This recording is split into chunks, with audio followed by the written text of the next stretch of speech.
Hello everyone. In today's video, I will show you how to switch to T-Mobile using the easy switch process. Now, before switching, you need to review your current carrier account. Simply check if your phone is fully paid off and make sure that you know your account number and transfer PIN.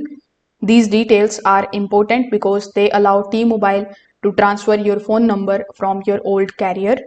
Now, you need to check whether your phone is unlocked. Most of the phones must be unlocked before they can work on another carrier's network.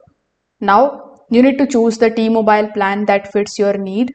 T-Mobile offers several type of options, including budget unlimited plans, premium plans with streaming perks, and more.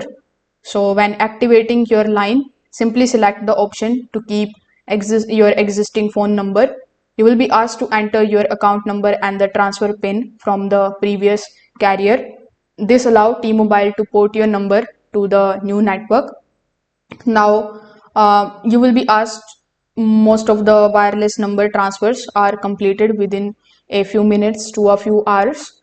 After transfer request is submitted, simply insert your T-Mobile SIM card or activate the eSIM on your phone. Once the number transfer finishes, your phone will connect to the T-Mobile network and you can start using the calls, the texts, and the mobile data. So when switching to the T-Mobile, you may also qualify for the special switching promotions. You can check them out by using this particular link here. So if this video helped you out, make sure that you like this video and subscribe to the channel. Thanks for watching.